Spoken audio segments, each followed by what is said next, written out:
This program is intended to be general in nature and should not be used as a substitute for advice from a qualified health provider. On Health Matters Television for Life, family violence can happen at any time and to anyone of any age, race, religion, or gender. He liked to throw things, tell me how I wasn't good enough. This woman's abuser nearly killed her. With a club in hand. And he just hit and hit and hit, and I just screamed and screamed. Learn how to end the silence right now on Health Matters. Health Matters is made possible by our viewers, the friends of KSPS, and by Providence Healthcare. I'm Arnie Peterson, and I'm an orthopedic surgeon, and I work at Sacred Heart for Providence Medical Group. When I needed my hip replaced, I chose Providence because of the professionalism and the care that I knew I'd receive. I never thought twice about going anywhere else. My name is Beth Perez, and I am a registered nurse, and I work at Holy Family Hospital on the labor and delivery unit. I'm about to have my second child, and I chose Providence because I love and trust the people that I work with, and why wouldn't I seek care from people that I love and trust?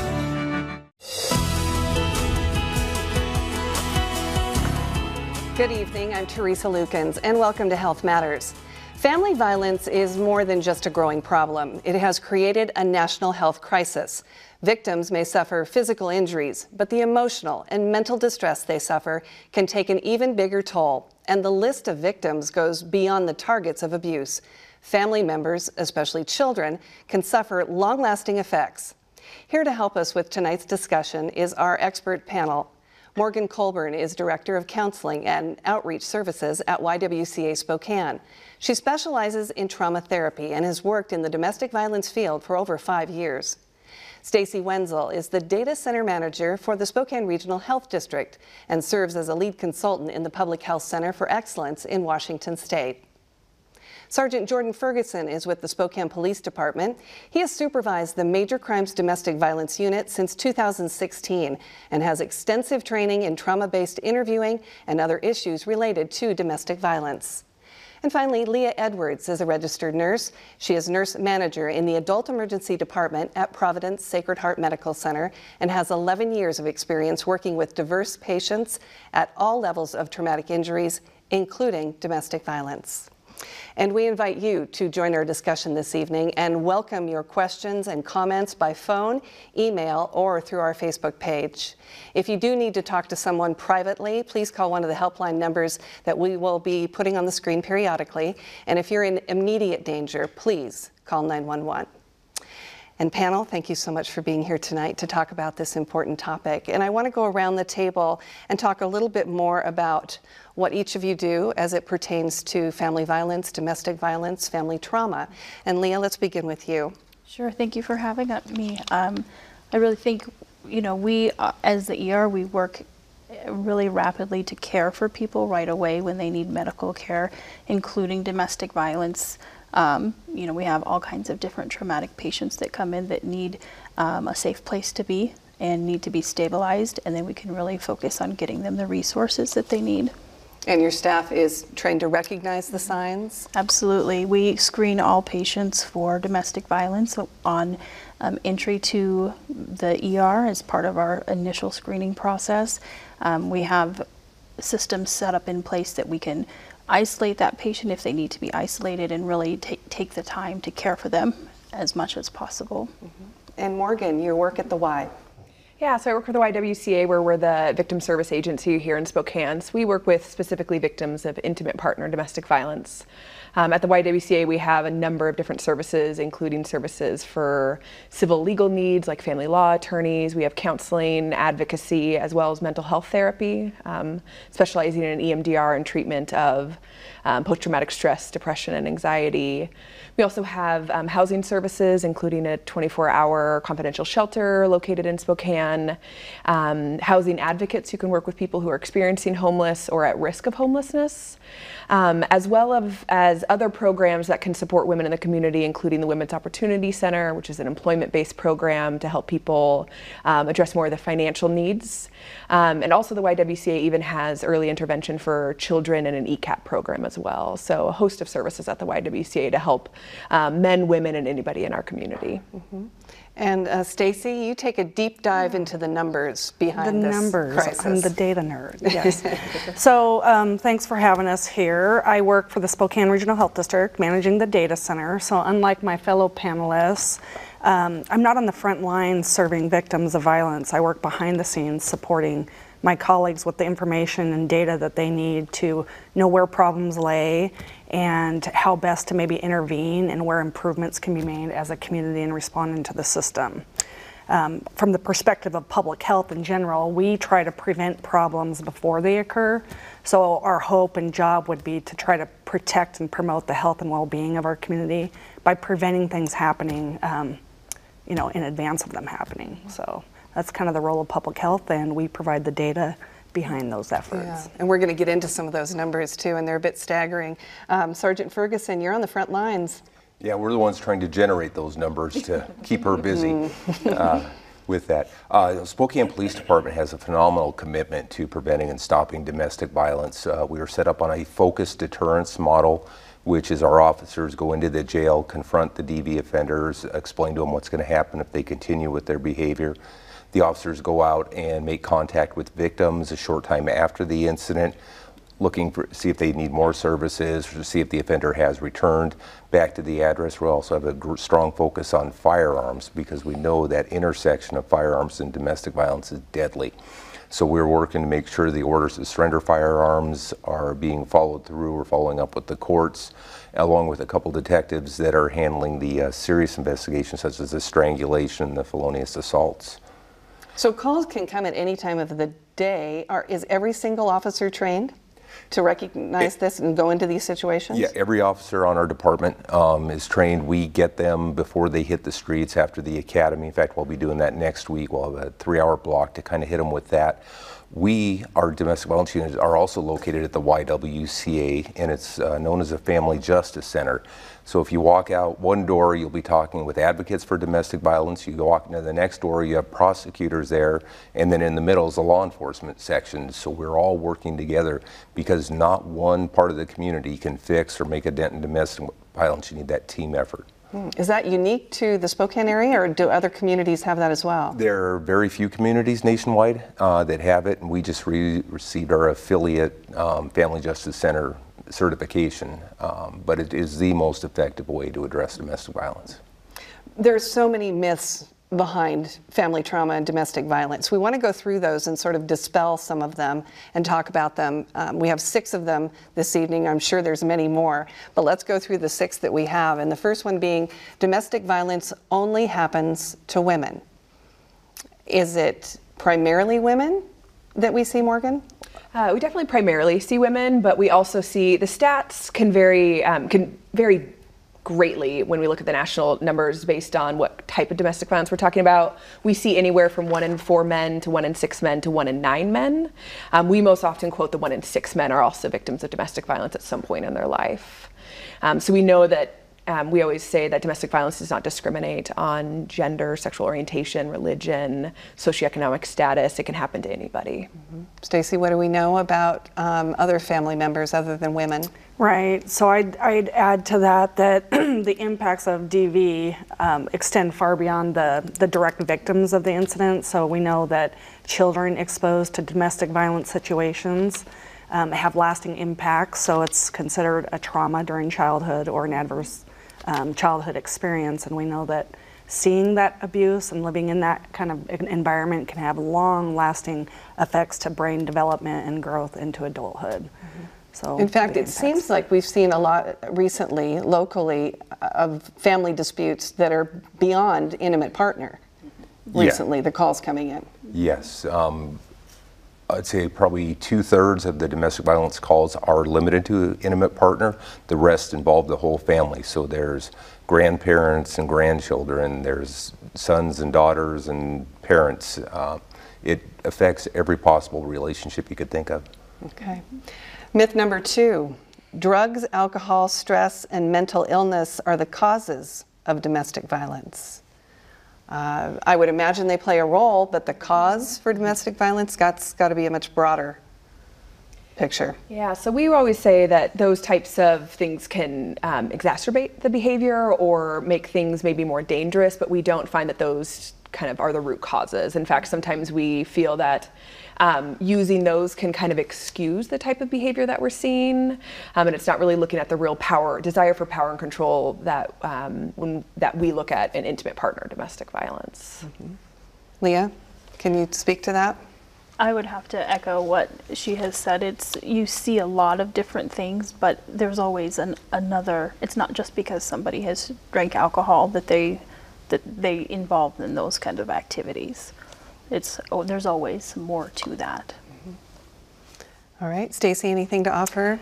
I would just offer that we often communicate that violence can be a learned behavior. So, certainly the alcohol or drugs and other family stressors like housing insecurity, mental health can exacerbate the issues. But typically the violent patterns can be witnessed into childhood, and it tends to be learned. And so the idea being that you got to try to interrupt that transmission, that cycle of learned behavior from generation to generation. Yeah. And with that, I think I could argue the exact opposite, that children exposed to domestic violence are more likely to have alcohol problems, drug problems, and mental illness, with the information we know from the adverse childhood experiences. As they grow up in a home with violence. Yes. We also know from the city of Spokane does a great job trying to do a point-in-time homeless count. And a large proportion of homeless people have an experience of domestic violence in their background. So the consequences are far-reaching and extend into the community. Okay. Myth number 3, abusers are just out of control and need anger management. They just need to talk to somebody. Is that a common myth? Yeah, and we find this kind of similar to the last myth.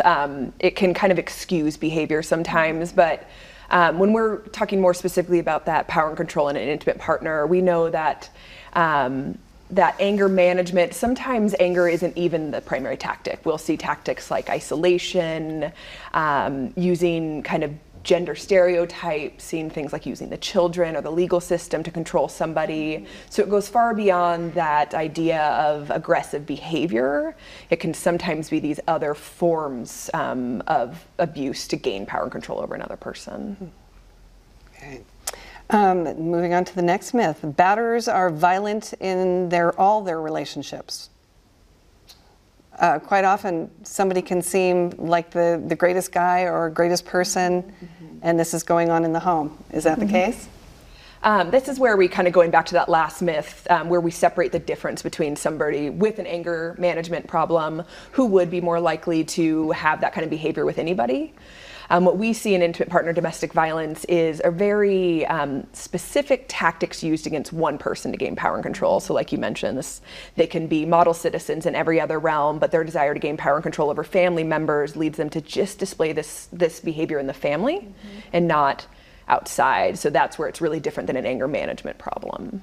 And will you see that in the emergency room and where they'll be with the victim and try to talk their way out of it or skirt over the fact that they're the abuser? It's a lot of control. The abuser is trying to take control, and sometimes you see that they'll answer questions for the patient. They'll speak for them and only tell them what they think you want to hear versus what you actually need to hear to provide medical care for the patient. So you will often kind of see that power struggle a little bit. And that's where it's on us to really learn how to assess them and get them alone and be their advocate to really say, okay, are you really safe in this situation?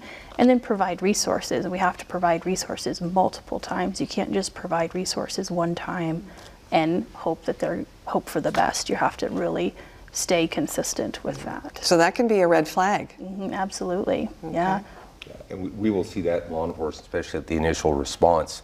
These are master manipulators, and they will try to convince the officers, well, she gets like that, she has mental illness, you know, it's just her medication, she's off balance today. And they will try to sway the officer's opinion while you're dealing with a victim that suffered a very emotional trauma, and her brain is not functioning to the point where she can articulate exactly what happened. So she's pausing when she's answering questions, her timeline doesn't match up, and these are all signs of a trauma-induced memory. Another one we have, domestic violence is always physical abuse. And we talked off the top of the show that there's the mental piece might, well, not worse, but certainly a big portion of what we're talking about tonight is that taking control in that regard. Yeah, so we really understand domestic violence to be, again, this many tactics of power and control over another person. So we reference the power and control wheel a lot in our work. Where physical violence can be an aspect, but we know plenty of relationships where there is no physical violence, but that power and control still remains. And so we've heard things from survivors like the, you know, physical scars and bruising can heal, but some of that emotional stuff can stick along for a lot longer. So that's, you know, we really know domestic violence to be these numerous tactics where physical may not even be in the relationship. Stacy, can you add anything? I would just add from the local stats we have that 1 out of 3 of our youth, so thinking of, you know, kids in like 8th, 10th, 12th grade, report having frequent verbal abuse in the home. And so I would say that abuse can occur in multiple forms. We know also from the statistics that youth that are experiencing different types of abuse are more likely to be failing school, much more likely to report low quality of life, you know, have issues like depression, etc. Will the children often be with parents when they come in? And again, how do you address that piece? Right, so at Sacred Heart we have a pediatric emergency department, and they are very skilled in addressing all of those things and saying, okay, you know, this picture that is created for us here doesn't add up. All the pieces don't add up, and so we need to take that time to really say, let's investigate this, let's talk to the parents, let's, you know, we have child life specialists that can come in that would really encourage the children to talk, and maybe in a way that they don't feel comfortable just talking to you or me. They have really good techniques to encourage that. So we have a really good relationship with law enforcement, and with, if we need to contact law enforcement and make a case and say, hey, this person is, you know, a non-accidental trauma patient, this person has been abused, this is what's happening. So, and it's a big, I mean, it's a long process sometimes too, unfortunately, but that's our job, is to be an advocate for them. Okay. And finally, when it comes to the myths that we're addressing tonight, if a victim doesn't leave, it must not be that bad, or they're okay with how they're being treated. It's probably one of the most dangerous myths that we really talk about in my work. I think, you know, we always talk about there's hundreds and hundreds of reasons why a survivor wouldn't leave a situation. Some of those reasons being that the weeks after leaving an abusive relationship is actually the most lethal time in a family's life. So just the act of leaving alone is very dangerous. We see stats of about, it can take a survivor 7 to 10 times of trying to leave before they're successfully and safely able to leave the relationship, and that's not the survivor's fault. We also see a huge reason is kind of economic reasons. So inability to find alternative housing without the funding of the perpetrator.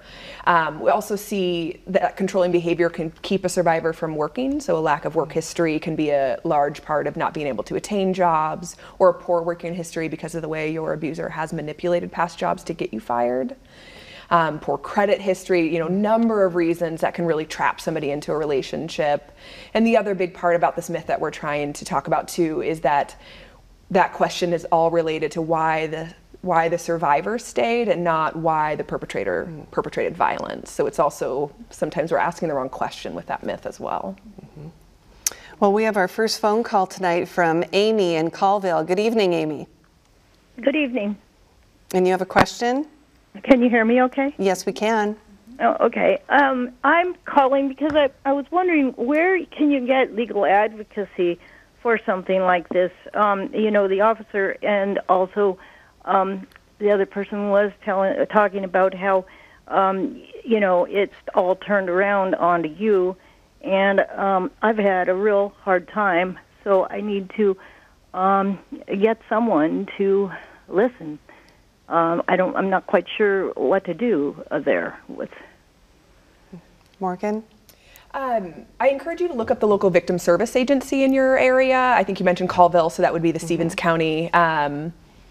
I apologize, I'm blanking the name of that agency right now because of where we are. But also you can go online. If you were to Google domestic violence services in your county, you'd be able to locate resources, as well as our state coalition, which is the Washington Coalition Against Domestic Violence. They have a way to search for the local agency in your area as well. Okay, thanks. So do you have the address for No More? I'm sorry, Amy, what was it? No More. Do you have the address for No More or Me Too or any of those advocacy groups? No, I think you'd have to look those up. Yeah. Yeah, I don't know those. Okay, Yeah. I can't seem to get find those because of cyberbullying also. So, okay, well, thank you very much. Thank you, Amy. The legal piece is a tough one. It is, and part of the philosophy and focus of Spokane Police Department, when we respond to domestic violence calls, we perform something called a lethality assessment with the victims. And this is a set of questions, and depending on how the victim answers, we can tell them whether or not they're more likely to be seriously injured or killed by their partner. And with that, we will call an advocate right there on the scene, put the victim in touch with an advocate, so that the victim starts safety planning, maybe look for a safe place to go, and then the advocates at the YWC will help them with things such as protection orders, your safety planning, housing, everything back to work. It's a phenomenal organization. And we are running the national hotline on the screen occasionally. So Amy, if you're still watching, that might be a good resource. Start with the national hotline number and call them and hopefully be directed to the services that she needs. We'd like to introduce you now to Nicole. She is a survivor of domestic violence and is sharing her story to help others end the silence. It was pretty much like a month into it. It was, you know, every once in a while. And then it started to progress more. Like, he liked to throw things, tell me how I wasn't good enough, that I was always bad at doing something, and I didn't do it right, and what's wrong with me. Everything that was ever went wrong was always my fault, and I believed him. We eventually had 2 boys together, and in between that time, it began to progress more. You were with the mean guy for 16 years, and then one time this year was the first time that he was actually arrested. The door opens, and the mean guy comes out in cuffs and starts going down the hallway. He begins to look backwards at me and starts crying and everything. He's like, Nikki, Nicole, don't let them do this to me. You gotta get me out. You gotta get me out, Nicole. I started crying because I'm like, what do I do now? I'm in bigger trouble now than what I've ever been in. He's never been caught. The officer comes back down the hallway and looks at me and says, this is not your fault. None of this is your fault. After that, within a day or two, his mom bonded him out of jail. On June 14th, you were with his mother because she was going to get his belongings. I met her at the garage. She already had the U-Haul backed up and ready next to my garage. He comes running full force around the garage towards me with a club in hand. And he just hit and hit and hit, and I just screamed and screamed, and then someone tackled him and took him down. And when they took him down, I could hear him screaming, just kill me now, just someone just do something. She took my boys away from me. He had hit me so hard that my skull had fractured, and it was into such tiny pieces that they had to puzzle my skull back together. The residents in my apartment complex, if the doctors even say, if they hadn't shown up what they did, if he had one more hit on my head, I would not be here today. It's hard to watch. It's emotional and heartbreaking. Is her story typical? You know, we see a lot of variations in domestic violence, and so you know, it can, as her story said, it kind of escalated quickly. We see some that they can have years of not expecting this behavior and for it to change. And so it's really hard to really pick a typical story, both a typical victim and a typical perpetrator. But definitely that fear that she was reporting, that is what we see a lot. Those are the type of situations that you're going into. Exactly. And we're dealing with someone that's willing to kill, injure the person they're supposed to care for the most. We at first were an annoyance to them, and you know, they are going to take their frustration out on us immediately. We just recently, within the last couple of weeks, had a domestic violence perpetrator that pointed a gun at an officer. I think it was just fantastic training and good judgment on that officer, but he was not, you know, nothing happened from there. But yeah, it's the mindset of these perpetrators. They don't care at that point. In fact, these are some of the most dangerous situations that your officers walk into. Absolutely. There is no group of offenders, perpetrators, more dangerous to law enforcement than domestic violence perpetrators. They kill more cops, they injure more cops. You could add up the drug dealers, the cartels, the bank robbers, everything. Nothing matches domestic violence offenders. And I'm sure her injuries were extensive. She almost lost her life. So you probably see a wide range of injuries in the emergency room. Well, and something like her injuries, she would be activated as a trauma. She would probably be, you know, have a tube in her throat so she could breathe and be placed in the ICU. She would be on one-on-one monitoring for a long time. And then you never really know with neuro injuries, you know, you have to give it time so they can heal. What I find fascinating about her actions is that even when he's being dragged off, she still has that guilt that she's done something wrong. And I think that's a really important piece, because that's how she has to, you know, that's what she has to live with in her own stressful situation. So, Stacy, do we know kind of the range of injuries or the types of injuries? How many women or people lose their lives at the hands of an abuser? Do we know how that breaks down? No, I mean, we have statistics on hospitalizations related to different diagnoses, but documentation that it's related to DV doesn't always happen, so it's kind of hard to disentangle those numbers. We do know, in looking at what we can, that it's a systems issue. So it costs the hospital system. You know, it's expensive for the hospital system. It's expensive in terms of lost productivity out of the, you know, the economy, lost productivity at school. So the consequences are just far-reaching in the communities.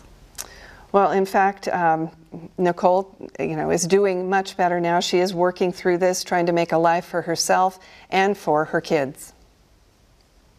Being out of that life, I have a great future. I have a house, and the boys and I are doing awesome. We're doing great. We are rebuilding each other. We are in counseling, which is doing a phenomenal job for us to all just rebuild ourselves. Now, they do have their little sides of tempers and attitudes and things of, you know, nature of them growing up. But you can see where the abuse has affected them. It's affected the way that they respond to things and the way that they handle things. So you can see that there's where we all need counseling. I think I've turned like 100 different corners, and they're all going away from the abuse. It's never doing another corner and coming back and doing just all the lefts, coming back in a circle. It's definitely moved to great positives. Very bright future. It's getting brighter. We're happy to hear that. A special thank you to Hannah Sander at Hamilton Studio for providing us with those video clips of Nicole. What we shared is just a small part of a real-life documentary that will be released by the YWCA Spokane sometime this spring, so watch for that incredibly powerful documentary being put together by Hamilton Studio. I think what hits me most is the children. And we're happy to hear that Nicole's kids are doing better, but they're in counseling. And not all kids get that kind of help, though. And then we start to see long-term effects. Morgan, can you speak to, I know you don't counsel children, but You know, when you are counseling women, they must be most concerned about their children. Yeah, so we do have a child therapy program at the YWCA, so we work with those children who are secondary victims of domestic violence, so experiencing it in the home. And we just see a wide range of effects of domestic violence, from that kind of learned behavior that we were talking about earlier. And we really see that it's just kind of their understanding of how to survive in the world can be different. We can see long-term effects in brain development. Anything from their regulation through their amygdala is affected, and their hippocampus, the way their memory is developed. Kind of seeing more increasing in things like learning disabilities. We're even seeing a lot of children with speech impediments in our care. So we're still, I think, as a nation, coming to find all of these ways that domestic violence affects kids in the long run. But that developmental aspect, and then the way that plays out in the school system, can have a huge impact, and kind of labeling that gets on a child when they're falling behind in class. And so this snowball effect that can happen from just these incidents in the home. So where do we begin? I mean, we're not going to solve the issue tonight, certainly, but having a conversation about it, bringing it to the forefront, ending the silence, is certainly a good place to start, to making sure people come forward. Is it being, we're hearing so much about domestic violence and violence in the home. Is it being reported more now, or is it more prevalent? What do we know? Hard to say. We do know that it's being reported more, and I think to some extent it's because there's been a really large investment in services that encourage people that you don't have to be silent about it. Like, there are supports and people here who are going to help you, and so that's actually a really good thing. But that can also contribute to numbers. We do know that. Well, I'd back up a little bit. This past year, the public health department, my shop, and a lot of other partners, we did a broad community health needs assessment, and family violence was the #1 voted in priority for this community. And part of that is based on the statistics. So when you start adding them up, when we look at child abuse, and more than a 60% increase in the last decade, and when you count up the number of cases, more than 50,000 kids in a decade. I mean, those are really large numbers and far-reaching effects. And domestic violence, you're looking at more than 5,000 cases, and we know that that's dramatically underreported. So it is a big cause of concern. I always like to communicate that regardless of what the statistics say, whether it's going up or down, it's up to the community to say, is this something that as a community and as a society we want to tolerate? And the answer should be no, right? Nobody should have to live with the kind of abuse that Nicole shared.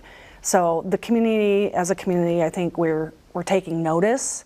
It's a priority, and I think you can see by the people at the table, there's a lot of really good people working hard to help victims survive and thrive and do really good work. So, and attacking it now has a great benefit, reducing medical costs with that, but it also has a huge benefit for the future, because if we can get these kids out of these situations, they're going to be more productive in life. They will have less problems. They'll be less likely to be homeless, use illicit drugs, engage in bad behavior, all these things. So if we want to invest in the future of our community, we need to start putting a stop to it now.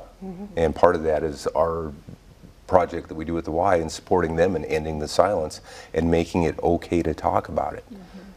Because if somebody's ashamed or afraid or fearful of talking about it, we never learn about it. The kids still witness it, they still experience, and they are still affected by it.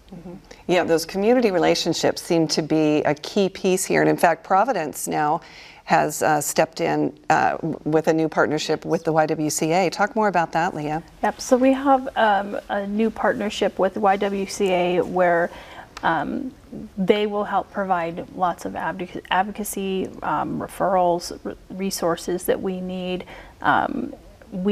Patients can come in and we can say, look, we have a list of all of these things we can offer for you. They can help get housing. They can help get, if somebody needs to be put up in a hotel because it's not safe for them to go home, we have that ability. So we're kind of the initial partner that can say, hey, they can help us and they can help you guys feel better and get the help that you need. Speaking of, what can a family member who knows this is going on, or a neighbor, or a teacher, whoever it may be, what can we do to help, to reach out and be a part of the solution, and not make the situation worse, which we know in some cases can be the case? Mm-hmm. What do we do? It's a tough question. But I think it kind of comes down to if it's safe holding abusers accountable for maybe forms of microaggression that you're seeing. We're not looking at a bystander approach where you're directly intervening in violence that's going on, but challenging kind of things that you're seeing, especially that microaggression of using hateful language about somebody and just kind of questioning like, hey, it's not really cool to talk to somebody about that. And then if you do feel like you know a victim who's in your life, sometimes it may not be safe if you ask them directly. It may not be safe for them to answer. They could have had threats forever about if you ever tell anybody. But sometimes just offering that, I'm always here if you need to talk. I can connect you with resources. Just if you're ever going through a hard time, here for you. So just keeping that door open so that if it becomes safe, they can reach out. And with that, believing the victim. Yes. I can't tell you the countless number of victims that suffered for years. They finally told their best friend they're confident, and their friend said, well, we're not talking about your husband, are we? Mm. So, yeah, believe them. Believe. Yeah. Well, and I think being that consistent person for them, right? Knowing that it's going to take maybe 7 times before they actually say, yes, I need help and I want to do it, because ultimately it's the victim's choice to come forward with that information, and they choose who they're going to trust when they come forward with that. We can see it in the ER 100 times and say, here's your resources, but that person has to feel comfortable and safe enough to say, I want to do something about it. So being a consistent, supportive person in their lives is important. Mm-hmm. Correct. Yeah, don't give up on them.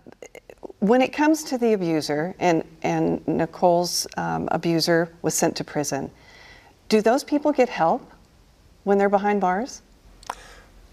I don't know on all the prison. I know there are several programs at our local jail where they work with people. There are many batterers intervention programs, perpetrator treatment, that are out there and available, but then you'll get somebody with this sort of mindset of power and control, and they make it real clear they don't need perpetrator treatment, and they're not going to do perpetrator treatment, and they'll go back to trying to control the victim, disrupt the whole criminal justice system.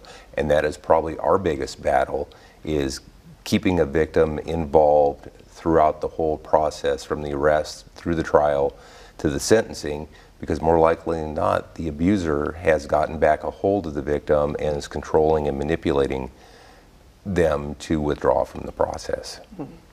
We have an email coming in from Rita in Sandpoint who says, is there a way to educate children on domestic violence and what to do if they witness it? And many children do witness it. Is it just part of their world, Morgan? They don't know any different? Yeah, and so I think that's just along any topic around educating youth and children to, if they just feel like something's wrong, to be able to talk. If ever you feel like something isn't right, or for some kids they can identify like you kind of have that feeling in your stomach, to just always have an open door for youth to say, you can talk to me, you can talk to a school counselor, really keeping that door open. There's also wonderful programs in schools. Well, schools have resources, but schools can't do everything, right? Programs like communities in schools that have extra supports and connections that they can make with kids and help kids that might be experiencing trauma. Because teachers will often be the people that will recognize these issues with kids. Yeah. All right, we have, I believe we have a phone call from Nellie in Nellie in Crow's Nest Pass, Alberta. Hi, Nellie. Hello. Thank you for calling. Do you have a question? Yeah, Dr. Gisnev being abused talks about older women who have been suffering, for 40, 50 years of abuse.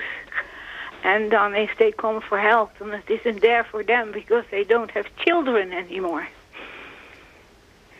Has that been your experience? Yes, that's my experience. And So Nellie, you've called for help and not received help? At the time I called for help and I didn't receive any help. And I have seen some friends, and they have seen what happened to me, and they were afraid to get out too. So we're just staying with the abuser because you don't have a way out. There's nobody who wants to help you. Yeah, and we see that often, and that is part of the beauty of our relationship with the YWCA, because as law enforcement responds, we can get the victim in touch with advocacy and get that safety planning. And a big part of that is getting the kids out of that environment, because the abuser will leverage those kids' safety to control their victim. Right, and she's gotten beyond that. Now she's several, I believe 40 years into this relationship, no kids in the home, and feels like she's not getting the help.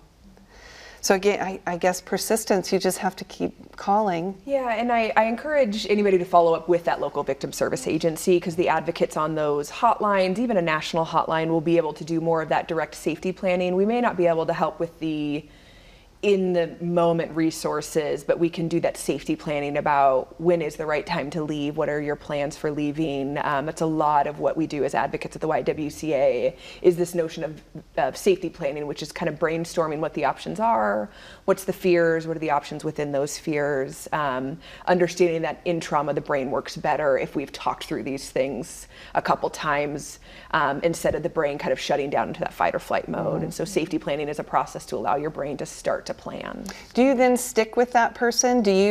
Are you able to contact them, or is it up to the victim to continue to contact you? For safety reasons, it's usually up to the victim to contact us. We would hate to put them in harm's way by reaching out to them at a time that is unsafe, especially with those fears of threat if you do tell somebody. So we do have advocates who can also meet kind of every other week. We have walk-in hours, so you can get ongoing services with the same person you've met with, so you're not having to retell this story over and over again. We try to prioritize that you get to see your same advocate. That's not always the case, of course, but that way one person kind of knows your story, and each week you can come back and do different safety planning. Mark calling from Worley, Idaho. Hi, Mark. Hi, how are you this evening? Very well, thank you. I have a couple quick questions, I hope. I have a friend that is in Southern California area that has had a person that was a caregiver for her quite a while back. But this guy has now, he overstepped boundaries and did some terrible, terrible things to her. She is almost disabled from this thing happening to her, or is quite a bit. It really bothers her. She is wanting to get out of Southern California and come up here where she'll be safe, towards where I live. Now, she had told the police that this guy put a note on her door that said he was going to kill her, and they didn't believe her. Well, the other night, a couple weeks ago, he broke through her window in the middle of the morning at 7 in the morning and came after her. But by the grace of God and her prayers, as she said, he just bolted out of the apartment and left just like quickly. And I guess the police believe her now, but they haven't believed her ever in the past. So she did call police in this incident? Mark? Yes, she did call the police. She did call police. Not being able to speak to the individual officer's actions, but sometimes officers get to situations where they lack the elements of probable cause. But on something like this, from what it sounds, I know in Washington State we have adult protective services that work with vulnerable adults, and I would be shocked if California did not have a program like that, where it may not be directly law enforcement involved, but it's social services to help vulnerable adults. And maybe Mark can reach out to them to help with his friend in California. It's a tough situation when he's states away, but certainly a scary one. And that's another piece. And again, when we talk about family violence, family trauma, it's not always intimate partner. It's In fact, the headlines recently, just for Spokane, have been sort of overwhelming. I pulled up just a few of them from the last 5 weeks, and it's Meade man accused of strangling half-sister has history of domestic violence. Man arrested for domestic violence and pointing gun at police, and that's one you referenced. Suspect allegedly stabs mother to death. Detectives say father stabs son after son shoots mother. These are all, in fact, only one of these headlines is intimate partner. We've got children and parents and violence in the home. It's staggering. 40 calls a day in Spokane County on domestic violence alone. And that's not even the broader region. Some of the other numbers that we talk about yearly are just off the charts. Right. Can you pull up some of those, Stacy, and talk about them? Yes, we talked a little bit about DV offenses. So most of the statistics we provide are local to Spokane, and I know a lot of our callers live elsewhere. I think it gives us a pretty good indication, though, doesn't it, of what's going on elsewhere? Yeah. Some of the estimates nationally, though, are like 1 in 3 women, but of course we know it's not just women. It's other family members.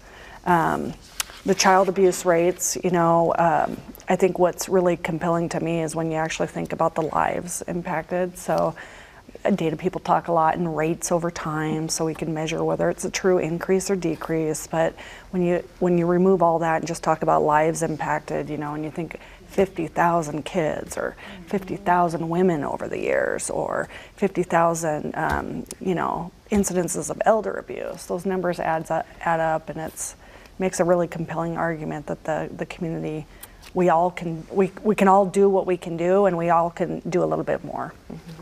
Know your neighbor, care about one another. So all those things can contribute to a sense of community. And oftentimes, as you've heard from some of our callers, maybe that one person that's willing to make a phone call for somebody could be the difference between life and death.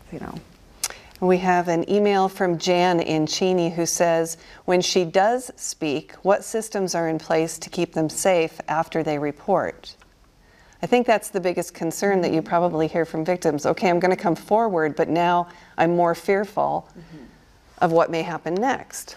And I guess it kind of depends on what level of reporting they're wanting to do, if they do want to report to police level. Or we always encourage people, if they're unsure if they want to report, connect with your local victim service agency, because we'll even safety plan around the what if you report, and sometimes determine that maybe we need to take a couple different steps of safety planning before we reach reporting level. And then working with, so like in Spokane County, we have this great relationship that if you report with police, you're almost guaranteed to get connected with an advocate, hopefully within 24 to 48 hours, or you're going to get referred to our agency where we're going to offer a lot of those, again, those legal resources, housing resources, economic resources to try to help people through this. We even have advocates who are placed at the DSHS office to help people apply for state benefits and things like that when they're in transition. So there's a lot of different things in place, depending on where you are, of course, calling national hotlines, but in addition to intimate partner domestic violence, there's usually always victim services for sexual assault and general crime victims. So in Spokane County, that's Lutheran Community Services that we partner with quite a bit to serve those others, such as that elder abuse example that we just heard of, a caregiver abuse situation we heard of. That would be Lutheran Community Services who can help with those types of resources. So most areas in the United States will have those 3 domestic violence, sexual assault, and general crime victim advocates. Okay. We are very aware that not every victim wants to report to law enforcement. Sometimes they realize their life will be worse if they do report to law enforcement. We have to respect that. And we're bound by state statutes with mandatory arrest laws where we have to take action. So they will talk to victims, victims will talk to the advocates several times before we ever get the first call or first indication that anything is going on in that relationship, which is where family is so important, because family may be the only ones that know. There's a push right now, in fact, a victim's family to bring a registry to the state of Washington. In fact, it's moving through the legislature to bring a state registry where abusers who have gone through the system have to register as an abuser. Would that help? It would help to a point, similar to like our sex offender laws with the registered sex offenders, and people will get hung up on, okay, well, there's a sex offender there, when in actuality, the more likely sex offender is going to be a family member or a friend that nobody knows about and nobody's watching. So there are benefits because there are so many victims that have been taken by surprise. The recent tragedy in Utah from the girl who grew up in Pullman. You know, if she could have had a way to check this guy out before she ever engaged in any kind of relationship, that would have saved her life. There's definitely a concern when we combine the mandatory arrest laws in Washington state with the idea of a registry. So we know that some perpetrators have learned about this mandatory arrest law and have been able to use tactics to guarantee that the victim's the one arrested. So I personally definitely have some concerns about this registry actually kind of further criminalizing the people who shouldn't be on the registry at all. As well as some of those same notions of sometimes a false protection that's out there, or that truth that there are so many perpetrators out there, some of the most dangerous ones who will not have any past record. And so concern that sometimes can create a false security and kind of criminalizing the wrong person. Aaron is calling from Spokane. Hi, Aaron. Hi. And you have a question? Thanks for taking the call. You're welcome. Yeah, well, I'm trying to, I was just listening to your story about domestic violence, and this kind of follows along. When you mentioned victim advocacy, I was stabbed, I think 16 years ago now, and three of my friends were stabbed too. Guy never went to jail. Dad was a lawyer, the guy's dad. And we had a victim advocate, met the person once, never had follow-up, never found out that the guy didn't go to jail. And 15 years later, he beat his mom to death.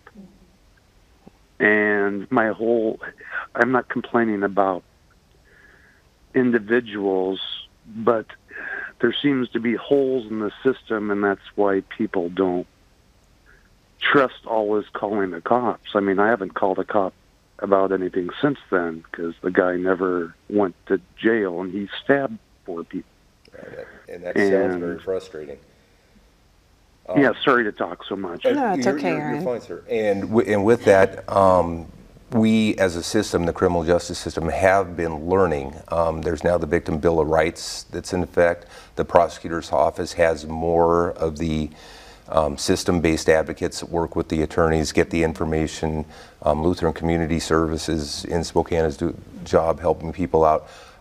You look at the law enforcement response to domestic violence even 15, 20 years ago, and it was horrible. I mean, we just left victims in the lurch and did that. So as a system, we are learning as well, and I think the rate that we're learning is growing even faster. I think I'd offer the gentleman on the phone the hope too that there's a very active DV coalition in this community of people that are at various points of the response, working really hard to identify where those systems gaps are and working to address it.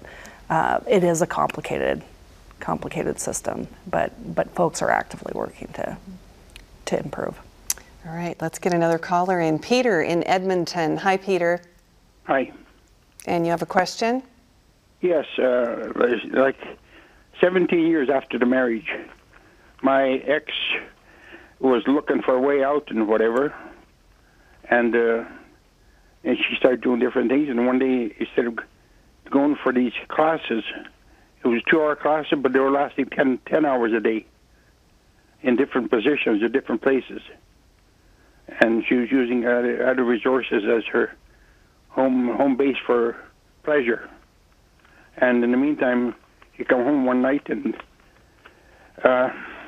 physically attacked me in the bathroom and injured me that I was black and blue for just about a year, maybe longer, sexually. And I didn't realize, but after that, I was not able to do anything, and I didn't want to break the family apart and whatever. It wasn't a pleasure. I couldn't believe it, but I tried to hang on to it, and I think she was trying to get rid of it because she mentioned 1 or 2 people's names that are so very good friends or whatever that she met, and I think she was in a different trade or that, or going into trait that she might have been before. And I didn't realize, but she attacked me in bed when I was sleeping about 3.5 or 4 years after the incident. He was on top of me when I screamed at 3 o'clock in the morning, what the hell are you doing? All the vessels in my private parts. Well, Peter, and my daughter opened the door on us, and that's how she kind of quit. Well, thank you for sharing your story. We hope you're doing better. We hope that you reached out and got help. And this is a case of a man being abused. Not quite as common, but certainly not uncommon. Yeah, our office reviews every domestic violence report that comes through the city of Spokane by the police officers. It is about 85% female victims, and then the rest are same-sex and male victims on the mix. So, yeah, it's not all females are victims, but the majority of perpetrators are male. Well, we have barely scratched the surface on the topic tonight, but we are running short of time. I want to get some final thoughts, something to leave the audience with tonight to be able to continue this discussion, as the YWCA likes to say, to end the silence. We're making progress, but there can be more done. Leah? I think I would just encourage people to be consistent in their observations and in their support of others, and really to truly know your neighbors and know your family partners, and know who needs support when, and then when you need support, be encouraged to find that. Okay, Sergeant Ferguson. If we want to look at this strictly as an investment, any financial advisor would tell you you can't start saving for retirement when you're 59 years old. You need to plan years and years in advance, and we need to make the change now so that our community isn't buried by these problems in the future. Stacy? Along those lines, I would say focusing on prevention. So from the public health standpoint, investing in families, early childhood development, strong social supports for families, like security and housing, etc. Those are really important for development of childhood through, that lasts into adulthood, healthiness. You'd like to see your numbers go down? I want to see my numbers go down, yeah. Yeah. I'm sure Jordan would like to be out of business. Yeah, there you go. Yes. There you go. Morgan? I guess just as a community, it can feel overwhelming to take on an issue like this, a topic that we have kind of culturally avoided for quite a long time. So just ending that silence, talking about it, talking about what you learned from tonight's show and sharing that with people you know so that we can educate the broader society. And then really we can do a lot by ending the silence by talking to young people about healthy relationship development. And that's friendship, that's anything. So that's where we're really rooted in prevention, is just teaching young kids what healthy relationships look like and how the media and music doesn't exactly depict that in the way that we'd like. And so challenging that and teaching kids to be critical thinkers about healthy relationships. And remember, we can make our communities healthier by doing this. Absolutely. Yeah, absolutely. Well, before we leave you, the YWCA Spokane is inviting you to a talk by Jackson Katz this February. It's called What It Means to Be a Man. Katz is internationally known for his work in gender violence prevention. You can register for this incredible talk at ywcaspokane.org. Tickets are just $10. And that will do it for this edition of Health Matters.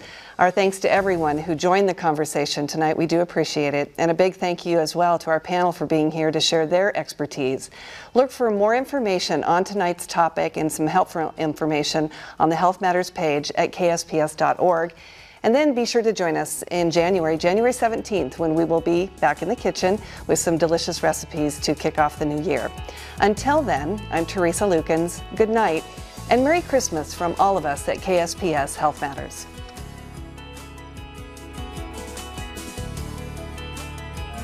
Health Matters is made possible by our viewers, the Friends of KSPS, and by Providence Healthcare. I'm Arnie Peterson, and I'm an orthopedic surgeon, and I work at Sacred Heart for Providence Medical Group. When I needed my hip replaced, I chose Providence because of the professionalism and the care that I knew I'd receive. I never thought twice about going anywhere else. My name is Beth Perez, and I am a registered nurse, and I work at Holy Family Hospital on the labor and delivery unit. I'm about to have my second child, and I chose Providence because I love and trust the people that I work with, and why wouldn't I seek care from people that I love and trust?